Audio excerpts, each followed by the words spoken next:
Hi, good afternoon. I wanted to welcome you to an interview with Reuben Lowing. Reuben has a really interesting history. He was a Navy SEAL for 10 years, and in addition to being a Navy SEAL, he boxed competitively for 15 years. Since he stopped boxing competitively, he became a recreational boxer or coach, so he still uses his body a significant amount. The day he walked into innovative therapy, he was skeptical, but also in a lot of pain. I heard about pain in his shoulder, his neck, his back, and his knees. He's going to tell you a little bit about what brought him in and how it changed. Thank you very much. Well, I had hurt myself. I dislocated my shoulder. I was working out real intensely. I was 48 years old. I could do 3 sets of 50 pull-ups. I did every day. And then I was reaching for a box, and my shoulder popped out of the socket. That intense pain and stiffness for a long time. And then I was just running. And then I moved to Dallas from Las Vegas. And it's hot in Las Vegas, but it's not as humid as it is in Dallas. And I went for a run and went for a 6-mile run, and I only got 3 miles out. I had to walk back, limp back. And I had my knee problem, and I had back problems, and one of my SEAL associates, we did 2 platoons together. He had a parachute accident. He had compound fractures of his tibia and his fibia, and he got medically retired. He started a large logistics company, a very well-known logistics company, made a lot of money, but he stopped working out. He got big. He was a couple years younger than me, and I got a call out of the blue from our officer we had. We had to do 2 platoons together, and with the same officer in both platoons, and he called me up and told me that Alan died, had a heart attack, and he got big, and his heart couldn't take it, and he just had a heart attack. And how did that affect you to hear that this friend and companion, the guy who had your back when you were on these missions, how did that affect you? Well, the officer asked me how I was doing, and I told him I hadn't been doing much. My knee problem, my shoulder problems, and I got big. I got like 238 pounds, and so he got in my dish about it. Told me I needed to be active. You can't be on it. So I started going to Planet Fitness up there in Carrollton, Texas, and this 22-year-old kid tortured me every day. But I got to the point where I could do, so we worked out the routines Monday through Thursday. Then on Friday I'd go in, I would just do the camp calisthenics PT I did when I was in the SEAL teams, and I could do 10 pull-ups when I got there and 10 pull-ups when I left. And that did that for about 8 months. And then I came to the Valley. So compare that workout that you were doing, sounds a little bit brutal and beat you up, with when you came into innovative therapy and began to use your body in a different way. Well, I had gotten to the point where I was much more functional, but I still had pain. I was working out at a boxing gym in Mercedes, Texas. I was training the younger fighters, and they had a pull-up bar, and I would do my push-ups, and I started off with 10, and 10 push-ups, 10 sit-ups, 10 of the exercise wheel, 10, and then 10 pull-ups. And when I first got there, then I did 1 more when I left. And I did 1 more every time, so I worked out when I got there, and when I worked out when I left, calisthenics, and I did 1 more rep than I did the time before, until I got to 25. And then I moved to Edinburgh from Mercedes, and there was another boxing gym down the road, and I changed my routine up. I started doing like 3 sets of pull-ups, and I would do 1 more every day. So I'd do 3 sets of 10 the first day, then 3 sets of 11 the next day, then 3 sets of 12 the next day, until I got to 25, and I'd go back down to 10. I just kept doing that. And when I first started doing my routine, the same old, it hurt. It hurt me to move with the velocity and the power that I was doing before, but I did what my boxing trainer told me to do for years, and just be precise with the technique and deliver, you know, and do it right. I just kept moving it slow till I could do it good. I could rip it off. I got my speed back, but I still had pain. And that's when I gave a speech about that at Toastmasters. And you said, I can help you with the pain. And I came in, I didn't know what to expect. I really didn't have a lot of expectations. I kind of got that. I felt like you were kind of like, well, I'm at least willing enough or hopeful enough that I showed up. But show me the money. Show me the results. That's right, that's right. And you started to have me do things that didn't make sense to me, but I felt the result right away.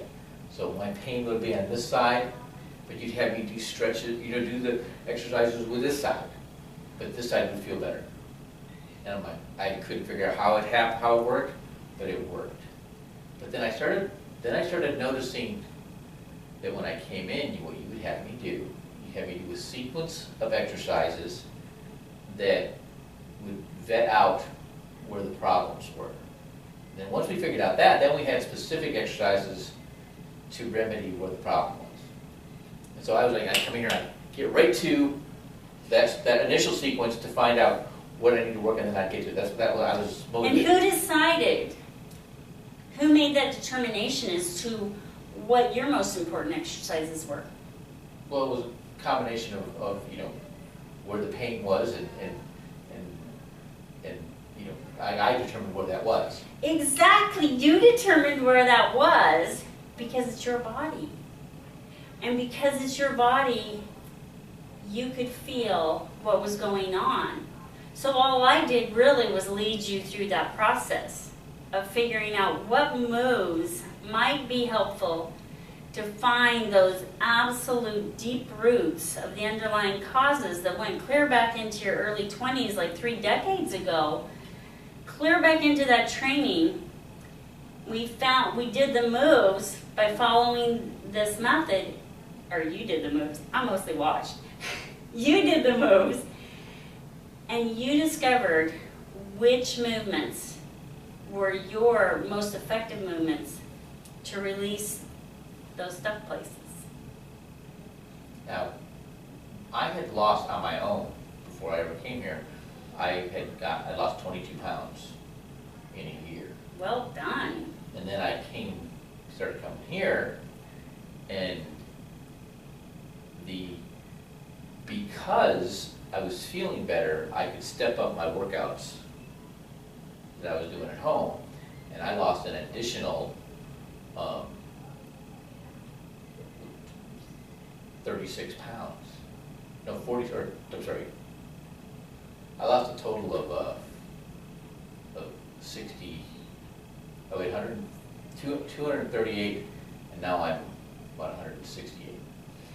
So how did it feel as you were going through that process where, you know, you'd struggled and lost this 22 pounds and did a really good job doing that, but then all of a sudden it was like turning up this huge volume button. Remember Back to the Future where you had the huge volume button? And all of a sudden, your body, as it became better balanced, just started shedding those pounds. What did that feel like for you? Well, I dig it. You know, I feel like I gotta, you know, I did 36 pull-ups this morning, which is the most I could do while I was going through SEAL training. And how did those 36 feel? Well, I wanted to do more, but, you know. But you thought you'd employ a little wisdom, right? but I'm 54 years old. And exactly. I'm doing the same, as many pull-ups as I did at my best at 22 years old. And I'm 54 years old. Because your body is back in balance by using this method called total motion release. Yeah, I thought I was just going to always have to just deal with the pain. And so right now, you go do a workout. You spar against that 20-something-year-old. And you end up with that soreness. What do? How do you handle that? Well, there's the sequence of like 4 exercises that I do that from when I still have all the records of what we did, and it tells me where the hot spot is.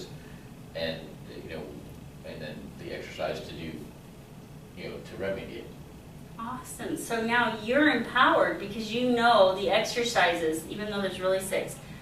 But it's okay if he does 4. Because I'll bet he's doing 6, he just doesn't count them because they've become part of him in order to be empowered to correct any imbalances that happen just through living your life and doing the things you want to do every day. So there's some that are like a no-brainer. Is that I know, this shoulder gives me this gives me the most problems most of the time, right? And so if I go, and it's not bothering me at all right now. But that's usually where that extra just reach kind of like give myself a reverse self hammer lock, right? And then okay, so if that's giving me a problem, then I know I got to do 3 on this side, okay, and 3 for 30 seconds. Then I go this side, and it works. And I was telling my wife on the way here, I'm like, my neck, I've had problems with necks for a long time, and I just got frightened. My neck doesn't bother me at all, and I'm feeling really good. But if ever, I know when, there's certain things, like when I'm doing my sequence of pull-ups, so if I'm getting around, over 20 to 25 that week when that's happening, that's where I'm going to start feeling a strain on this side, and then that's why I have to do something. But you know what to do, right, is what you're sharing with me. And in knowing what to do, you don't feel dependent on a physical therapist. You don't feel dependent on medications. You know that you can handle this. And when you feel good, what do you want to go out and do? Just whatever I want. Whatever you want to. But I've been listening to you enough. We've gone to places and talking about, with my background as a technician, before I was a Navy SEAL, there's something called half splitting, and mechanics do it with cars, electricians do it with circuits. You check the input voltage, and as long as it's what it's supposed to be, then you check the output. If it's not what it's supposed to be, there's no signal, then you check the middle, and if the signal's good, if the measurement's good, then it means everything to the left of that that's the problem somewhere to the left of that. If it's not good, then it means somewhere to the right. And that's kind of what I see kind of happening here when we're going through the sessions. We're doing these certain exercises to figure out where the trigger spot is, or how intense the pain is, or the discomfort is. And then once we figured out what the most uncomfortable exercise is, then you know what to have me. What you're going to do to treat it. it. To treat it, right. In order to resolve the most uncomfortable movement. Did we use the most uncomfortable movement to treat? You went to the other side. You went to where it didn't hurt. Exactly. We right. treated the most uncomfortable movements with movements that didn't cause the pain. So you don't have to hurt yourself. Like the guy up in that other part of Texas that was going, work harder, Reuben. And I'd say, that hurt you. Let's do something else. Because the truth is you don't have to beat up the body in order to find balance for the body. Well, a lot of things, I'm just loving my life right now. I see a lot of guys my age or younger than me that, like there's a group called F3, and they're all over the country, but they're not here in the Valley. And it stands for Fellowship, Fitness, and Faith. And it's a bunch of guys that work out and pray. Okay? And I start talking, I'm excited about that. And I start talking about that, with, people I know that are, Christians, and they're like, oh no, and, they don't want the pain. Well, when we started with the total motion release, you actually said, how do these easy, simple little movements? Right. We didn't have to, we didn't start out with strenuous, sweat dripping down your face movements until you were already feeling better, and then we got into some more involved movements. But it was on a gradient of beginning where you could begin and progressing to where you wanted to go. Right. Now, since I figured out, how you're doing the troubleshooting, and then then the actions to resolve it, I started thinking about, I'm seeing all these guys, that got the Dunlap disease, or their belly's Dunlap over their belt. And that's a sign of a fatty liver. I had been diagnosed with a fatty liver back in 1998. Wow, that's a Now, lot. now I don't drink, but I used to I used to eat a lot of potatoes. And A lot of high carbs, Right, simple right. carbs will Right. contribute to fatty liver. And that's why I found out about it, and so I knew when I was having an issue with that, so I tried to get my, but I see guys all the time, they got that, and that's a sign that they've got a fatty liver, they maybe started, onset of cirrhosis, or Problems with they the got colon. they got a hernia, hernia in their abdomen, those are all that's bad, and if they got to do something, then they're going to die. I've had in the last couple of years, Al died, another mentor of mine that was, very well known in the SEAL teams. He did a lot for the community. He died of cancer, but it was caused from drinking too much. Well, and the other thing is they live sick and in pain. Right, and then And recently, it's a long, slow, arduous process to get to that point where they actually meet their demise. In most cases, they don't have that quick heart attack. They have, let's cut off this foot, and let's cut off that hand, and let's lose some of your vision in your kidneys and more of your liver. And it's a long, slow, arduous process because we're not taught that becoming healthy doesn't have to include the whole beat you up scenario. right, and recently, guys have been a legend in the SEAL teams, is from Brownsville, right? He was the first advisor in El Salvador. My mentor, he was his mentor. We lived next to each other in Panama, and then we were here in Brownsville. We got to see each other a lot, and a great guy. And yes, I started working out with the JROTC kids over at Edinburgh. He's like, "You're the one, Red. You're gonna teach these. You're gonna show the world how tough these kids are from the valley, right?" And then I found out online he died. And he was drinking a lot. He was drinking, and he told me, from riding in the boats and having back problems, he was self-medicating. And he ended up having, he had cirrhosis. So how many people do you think... 67 years old. Wow. How many people do you think could possibly reverse this? Do you use less medication since you started learning how to balance your own body with movement? Yeah, I don't take any Motrin or anything. I don't have to anymore.